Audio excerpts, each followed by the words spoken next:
As always, I'd like to thank the executive level channel members Matrigno, Bad Frog, Monopoly Mike and Matsuda R. If you're interested in becoming a member of the channel and receiving some pretty neat perks, check out the join button under this video. I also want to give a shout out to the sponsor of this video, DRL. DRL is a friendly and accessible racing group that focuses on point-to-point rally-style racing within Detroit. So basically longer style tracks, about 3 to 25 miles, with checkpoints where you're racing against the clock, so kind of rally style. I've joined up to their Discord group already. The owner, CMavs or C4 on Discord, is an amazing guy. He knows so much about racing and rally, and he's so enthusiastic about it, both in Upland and in real life. He's got real vision for this group, and I can't wait to see what he does with it in the future. If you're as excited about racing in Upland as I am, especially within the Detroit area, which I've always said is likely to become a bit of a hub of cars and racing, check out the Detroit Rally League DRL Discord server. I've got a link in the description and in the pinned comment. If you join now, you can secure your custom racing number and a special racing license NFT for the pre-season one. I've already secured my number. I've gone for number 151, which is a reference to the original Pokédex, which I thought was quite fun. And there are lots of announcements to come over the coming month, such as exciting partnerships, giveaways, track reveals, and so much more. So let's get ready for racing in Upland. Thank you DRL for sponsoring this video. Well, this is my first video coming back from Vegas. I'm not sure if you're able to see this in the camera, but I'm wearing my Vegas shirt. We all got given a light it up land shirt with Miles the llama. It's all in spark colours, which I think is pretty cool. I had a fantastic time there. I've got so many ideas for videos, which I've noted down following all of the AMAs and all of that stuff. I managed to get a conversation with Dirk and Edan, which was amazing. I managed to meet so many cool people. Many of you are watching this video, no doubt. I did catch a little bit of a cold on the plane journey going home, which is why my voice sounds a bit weird, but hopefully I'll work through it and it's not too distracting. So the first video topic that I wanted to cover after coming back from Vegas is all about cars and manufacturing, as we learned quite a lot more, and there's already things happening in the game related to this, so it's very exciting to see. One of the big reveals from the Q&A session was that the first cars were actually available to view in the parking lot. And if I scroll out, the MV Motors manufacturing plant is of course located in Santa Clara. You can take a look at it at any time. It's marked by a grey dot on the map, which makes it stand out. Presumably when other players can build their own factories, they'll all be marked with a grey dot. So it's good that Upland have kind of differentiated it from Meta Ventures in that way. But yeah, if we zoom in on the site, there it is. And it looks pretty cool, pretty large. And of course, just next to it, wow, there they are. Now there's one car on the end which is kind of in ghost mode. I think this one is either in construction or it's literally just finished. But yeah, they look incredible on the Uplands map, don't they? Let's zoom in all the way. These are the Series 1 cars. They were auctioned off in a kind of a silent auction. The winning bids were extremely high, but I wouldn't get too dissuaded. I wasn't able to get one. I never intended to be able to get one of the first cars, because Edan himself said that due to supply and demand and the fact that Upland can't just spawn these things out of thin air, they've actually got to manufacture them. That takes quite a lot of time. So the first few cars are going to be quite expensive, but as time goes on, it should become more accessible to players like you and me. And that benefits everybody, because ultimately Upland want everybody to have some kind of car, I think, in order to travel around and kind of feel involved in that part of the game. I'm not saying you're necessarily going to have a super colourful sports car like this one, but there's lots of models which are due to come out. Having said that, congratulations to anybody who managed to grab one of these Series 1 cars. They look amazing. Speaking of manufacturing these cars, let's take a look at the factory itself, because I think I've got some insight here that I haven't seen anybody else talking about. In fact, somebody asked this question during the Q&A and they weren't actually able to give the answer. And the question is, how much spark does it actually take to build one of these cars? Well, I've looked up the MV Motors account on the blockchain, and they currently have 65 spark. Now, they're already staking 25 spark, building a new showroom, which I'll show you in a minute, but that's ultimately going to be where the cars are displayed when they're not sitting next to the factory, and you can buy them through the showroom.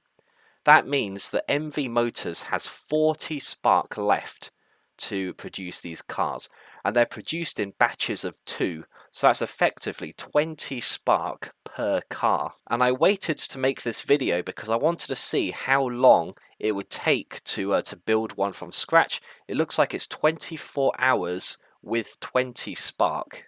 That means, based on my calculations, that a single Series 1 car takes about 480 spark hours in order to produce. So that is significantly less than a house structure. And I think that does mean that it will be possible for the average player to potentially own a manufacturing plant and pump out some cars. But I could also see some of the most successful manufacturing plants being owned by like a consortium of players who basically pool their spark together and then they take a cut of the profits. But yeah, it looks like about 480 spark hours per car. That's assuming the 40 spark that M Motors has available is being fully contributed here, and that it's split equally between the 2 cars being produced. Yeah, I thought that was some pretty good insights. That's something which I haven't seen reported on before. It's quite a significant additional avenue for players to spend their spark, and I think the spark exchange will be available prior to players being able to manufacture their own cars. I think when manufacturing is available to the wider Upland public, I think that's going to push the value of spark up quite significantly, because you know that people, when they get the opportunity to, they're going to be minting so many cars, trying to sell them. There's going to be lots of competition, trying to get the best cars, and it's already been confirmed that eventually you'll be able to pump spark into these manufacturing facilities as kind of like an R&D budget to try and improve the cars that you make, because all of these cars indeed have stats. And that's the next thing that I wanted to talk about, in fact, because if you click on the MV Motors property, and I haven't really seen anybody talk about this either. If you scroll all the way to the end down here, there's a new tab. This is on your screen as well, but MV Motors is the only person who has cars. And look at this. This is all of the cars. There's a Genesis trim at the top there, and here are the other ones. The first thing which I wanted to point out, which I don't think anybody else has pointed out yet, is that mint numbers are based on colour, not on model. So look at this. This is all of the 2022 Series R's. This mint 1, mint 1, mint 1, mint 1. Then we've got some mint 2s, because these colours have already been produced. So otherwise this would be like mint 7, right? Because there's all of these other Series 1 cars minted before. But no, it's only mint 2, because there's only been one blue car before then. So that's good to know. So there could be potential for people who own a manufacturing plant to try and keep certain colours like very expensive, very hard to get hold of, and that would obviously result in a reduced mint number. Maybe a factory might only produce like one of a certain very rare colour to try and keep that scarcity up. Let's click on the Genesis trim, and I've got a few things to say about this part of the screen as well. So when you click it, it pops into this screen, which I've got to say looks absolutely amazing. You can spin the car round. It looks exactly like it was promised in the trailers. It's so high res. But here's something which I don't think many people have talked about yet, and that is that you can click these chevrons here, and it actually tells you about the stats. And there's a lot we can learn just from the fact that these stats exist, in my opinion, some of which hasn't even been officially announced yet. So let's run through each of these and the implications of those. So we've got horsepower.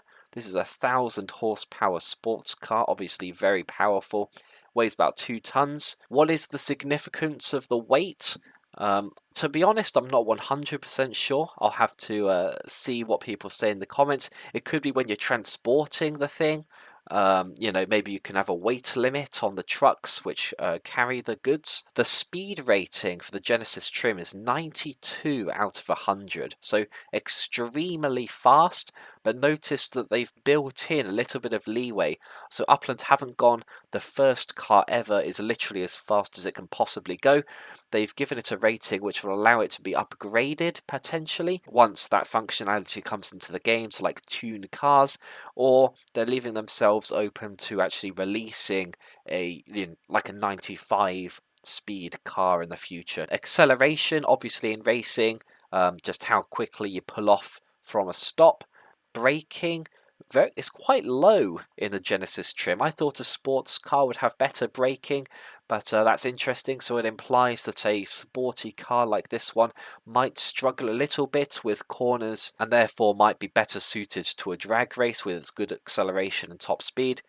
The handling as well. Of course, it's worth noting that the racing will be kind of done like automatically. So you'd place your car on the track and you'd kind of watch it drive around based on its stats, based on eventually your Block Explorer stats.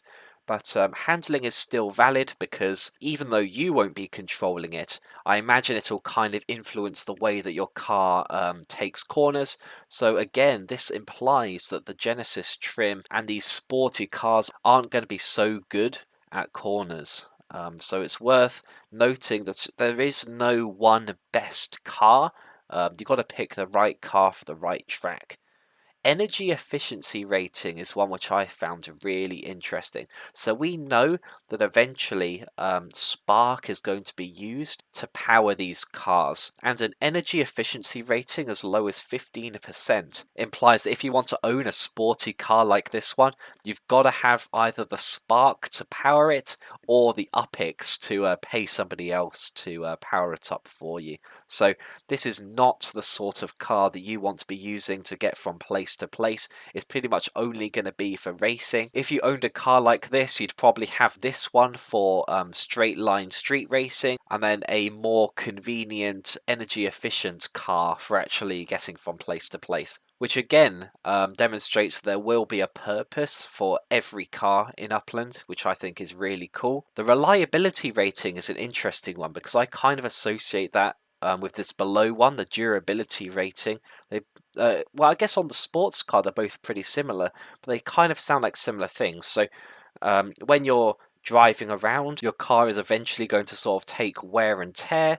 I imagine the durability rating is the speed at which you accumulate wear and tear, and then the reliability is probably the amount of impact that damage actually has on the performance of the car. So being quite low in both stats means that again, this is not going to be a cheap car to run. You're going to have to potentially spend quite a lot of UPX repairing this thing because it has a low reliability rating. So if it does take damage, it's going to be quite significantly impacted. So even though it has a fantastic speed rating, if you want to take full advantage of that speed rating, you've got to contend with its lower reliability and durability, which I think is so clever. It adds a lot of variance to the Upland racing scene because you're going to have people who are like really on top of repairing their cars at all times and spending what needs to be spent to do that, whereas other players, they might have a great car and they let it take a little bit of damage because they know that on average they're still going to be probably better than the competition, but they might not be the best of the best. It's really interesting.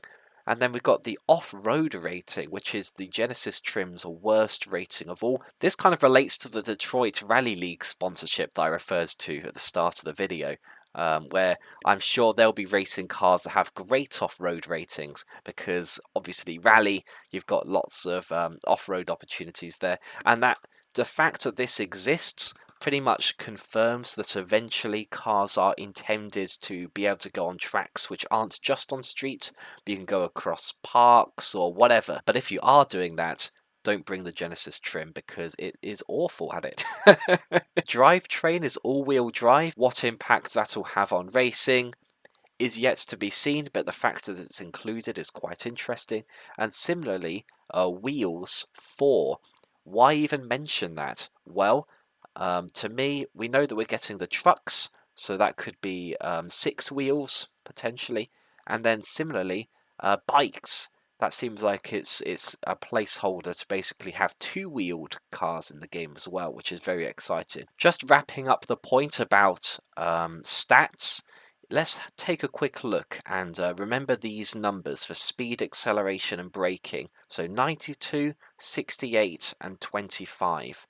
Let's go to a car that is not the Genesis trim. Right, so I've just clicked on one of the Series 1R cars and I'm going to click on the chevrons again. Let's see, because these cars look extremely similar to the Genesis trim, but wait a minute, the stats are actually slightly different. So instead of 92 speed, the Series 1 has 89 speed. The braking is slightly weaker as well, so not a massive difference, but even though these cars look very similar, the Genesis trim actually has a better speed rating, which I think is really interesting. And I'm not sure if I've seen anybody else pick up on that. But regardless, there's no doubt that anybody who is able to grab one of these things at the silent auction is going to be doing very well in street racing, especially on tracks where there aren't a huge amount of corners.